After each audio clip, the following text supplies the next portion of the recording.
And remember to hold your stuff up because I can't really see it because we have it too high.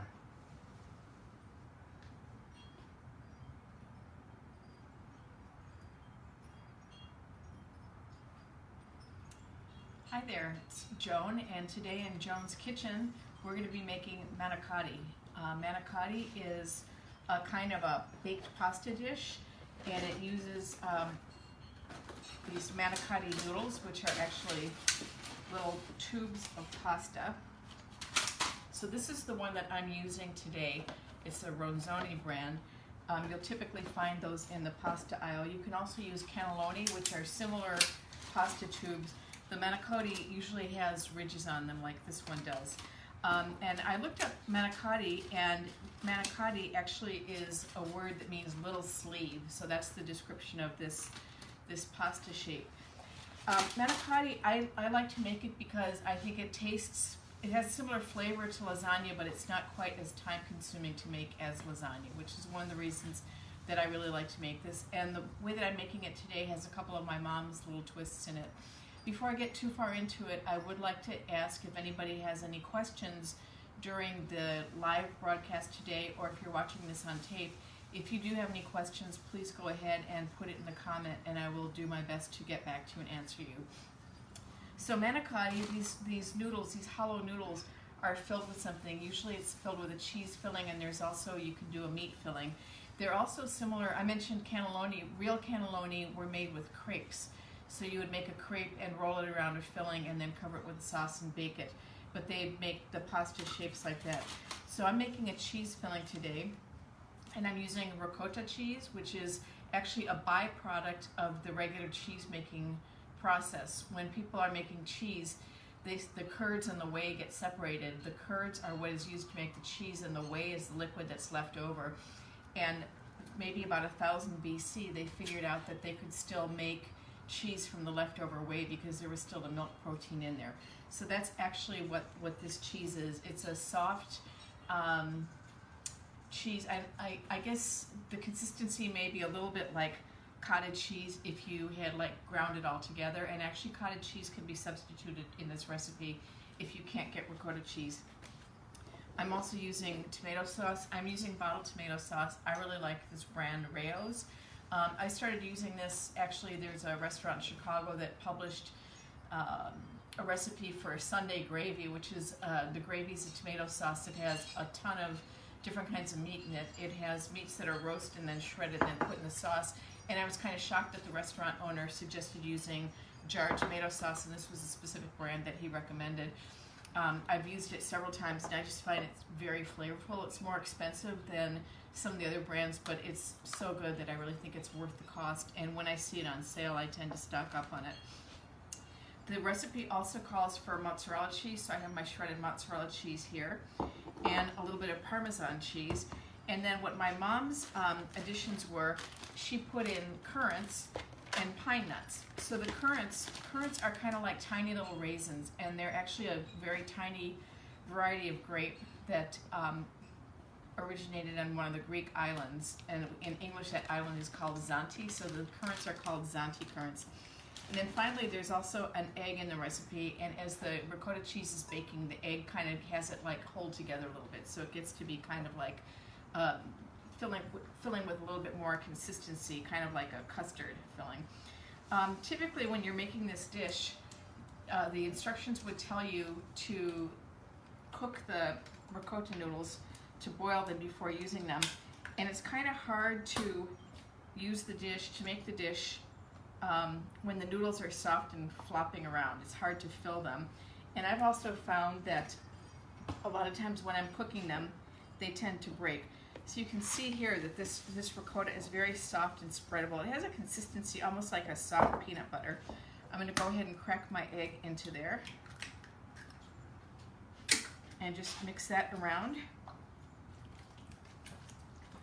And I've got my currants and my pine nuts pre-measured. I'm using about 3 tablespoons of each. The currants give it a nice sweet flavor, and the pine nuts just give it a little bit more of a textural effect. They do add a little bit of flavor. So as I said, I'm doing probably about 3 tablespoons of each one. Just going to go ahead and mix that in. Other things that I've mixed into the cheese before include spinach, chopped spinach. I use frozen chopped spinach for that. And another flavor thing to add in that's really good is if you have pesto. We made pesto in an earlier cooking demonstration a few weeks ago, but you can also use jarred pesto and it adds a very nice flavor to the sauce. You can also add some Italian seasonings to this if you like. I'm also going to add some of the cheese to here. Now, typical lasagna is also made with ricotta cheese, and it's layered in between the lasagna noodles and the sauce. And sometimes it's just kind of hard. You have your big lasagna pan, you've got your noodles sitting in there, and it's hard to spread it out evenly. I just find that this is a much easier way to do this dish. I'm going to add a little bit more cheese in there. As I mentioned in the heading for this, I'm going to show you a little hack. I mentioned that the recipe traditionally calls for the noodles to be boiled so they're all soft and squishy. But you can use uncooked noodles, you can use this with lasagna as well if you add a cup of water to the tomato sauce. So it's actually adding more sauce to it, so the noodles are going to kind of boil and steam while they're cooking. And in my opinion, it's much easier to fill one of these guys when it's hard like this rather than when it's soft and gushy. So I'm going to get going here. I'm going to start by putting just a little bit of sauce in the bottom of the pan. They tell you sometimes to oil the pan. I find if you just put a little bit of sauce in the bottom of the pan, you really don't need to oil it. Oh, I forgot one other ingredient for the cheese. I'm going to put in a little bit of grated Parmesan cheese in here, just a couple of spoonfuls. And that also gives it just a little extra flavor profile, a little umami.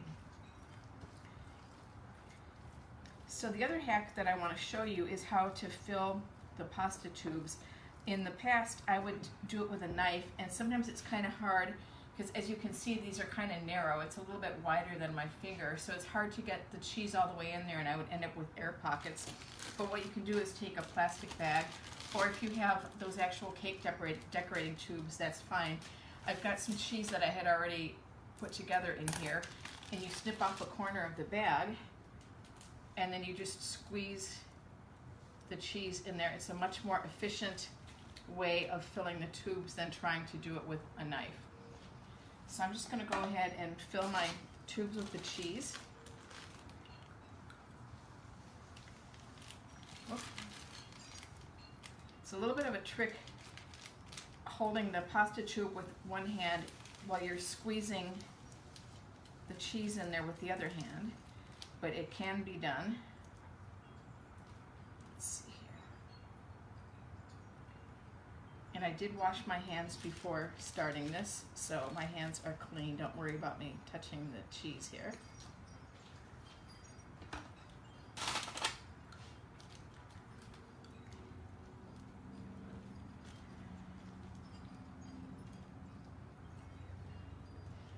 As I mentioned, I love lasagna, and I do make it from time to time, but it's kind of a time-consuming recipe, and frankly, even though I consider myself to be a pretty experienced cook, I sometimes have a hard time getting the layers to come out evenly, and I usually end up making twice as much filling as the recipe calls for, you know, the cheese type stuff, just because that's a way that I feel that I have enough of it to spread out evenly. I think there's enough cheese in this bag to fill one more tube of pasta. Do we have any questions?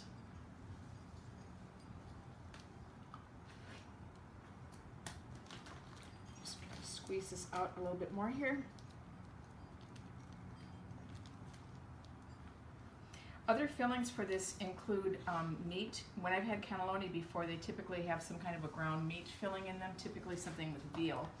So when I have all my pasta tubes filled, what I'm going to do is just pour the sauce over this. I've already added the water into my sauce, and I'm going to put a little bit more of the mozzarella cheese on top of this. And I'm going to cover it with foil and bake it 350 degrees for about 35 minutes, and then I'm going to take the foil off so that the cheese on top gets a little bit browned. And when you are done, I made one yesterday so you could see what it looks like. You're going to get something that looks like this. As the pasta tubes are cooking in the pan, they are going to be absorbing a little bit of the water, and they're going to be getting a little bit bigger. So if you can see here, this is a cooked one. It's longer than the original one was. It's a couple inches longer, and it's quite a bit wider. And this is filled with the cheese and has the sauce around it. It's a really delicious dish. It's an alternative that I think is a little bit easier to make than a lasagna. To me, it tastes just as good. And you can have it just with the plain cheese, you know, with the egg and the Parmesan and the mozzarella, or you can spice it up as I did by adding some currants and pine nuts, or you could put spinach in it, or you could put pesto in it, as I mentioned. You don't have to put any meat in, so this can be a meatless Monday dish. And I hope that you'll give it a try. I will be posting the recipe in my newsletter that goes out next week. So for now, that's it from Joan's Kitchen. I will see you again next week. I hope everybody has a fabulous week coming up. Ciao for now.